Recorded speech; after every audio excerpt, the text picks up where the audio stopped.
वही बॉलीवुड के बादशाह शाहरुख खान के बेटे आर्यन खान ने हाल ही में अपनी web series bats of Bollywood से डेब्यू किया। इस वेब सीरीज में कहीं ना कहीं आर्यन खान ने समीर वानखेड़े पर तंज कसते हुए अपने साथ जो कुछ हुआ उसका एक छोटा सा क्लिप उस वेब सीरीज में डाला। अब इसी को लेकर समीर वानखेड़े शाहरुख खान के खिलाफ कोर्ट चले गए थे और उन पर मानहानि का मुकदमा दर्ज कराया और इसके एवज में 2 करोड़ रुपए भी मांगे। लेकिन अब इस केस में समीर वानखेड़े को कोर्ट से तगड़ा झटका लगा है। कोर्ट ने समीर वानखेड़े से अपनी याचिका में संशोधन करने को कहा है। दिल्ली हाई कोर्ट ने बैट्स ऑफ बॉलीवुड पर वानखेड़े की याचिका की गंभीरता पर सवाल उठाए। जस्टिस कौरव ने इस मामले में सवाल पूछा कि क्या दिल्ली में ही मुकदमा करना जरूरी था और दिल्ली में ये मुकदमा क्यों किया गया।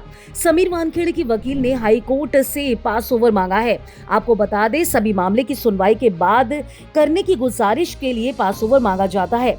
वानखेड़े के वकील ने मुकदमे में संशोधन के लिए टाइम मांगा है।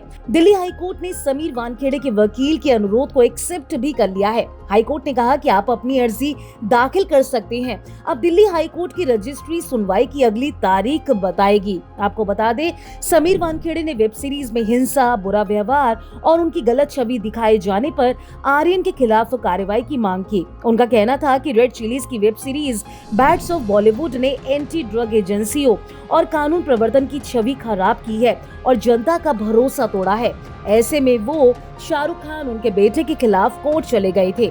समीर का कहना है कि सीरीज में कुछ अश्लील और अपमानजनक दृश्य हैं, खासकर एक जो पात्र है राष्ट्रीय प्रतीक सत्यमेव जयते के नारे लगाने का वो अपमान करता है और इसी वजह से समीर वानखेड़े की याचिका में कहा गया कि इस वेब सीरीज में उन्हें और उनके सपोर्टर्स को अपमानित किया गया। उन्होंने अपनी याचिका में शाहरुख खान और गौरी के red chillies entertainment private limited, memorial building और बाकी लोगों के खिलाफ कार्रवाई की मांग की थी और उन्होंने अदालत से सीरीज पर रोक लगाने और 2 करोड़ रुपए का हर्जाने की मांग भी की थी और इसके साथ ही उन्होंने हर्जाने की रकम टाटा मेमोरियल कैंसर हॉस्पिटल में दान करने की गुजारिश भी की थी, जो कि उन्हें मिलने वाला था। लेकिन अब कोर्ट ने इस मामले पर बड़ा एक्शन लेते हुए समीर वानखेड़े को ही फटकार लगाई है।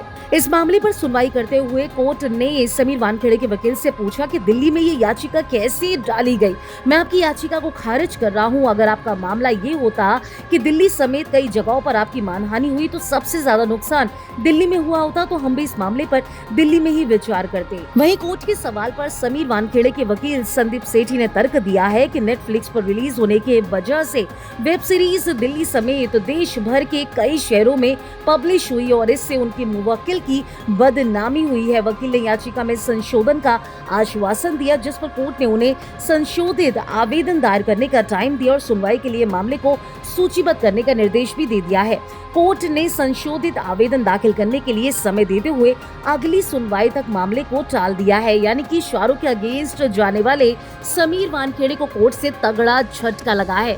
अगर आपने फिल्मी बीट को अभी तक सब्सक्राइब नहीं किया तो कर लीजिए। आप हमारा ये वीडियो फेसबुक पेज पर देख रहे हैं तो उसे भी लाइक कीजिए।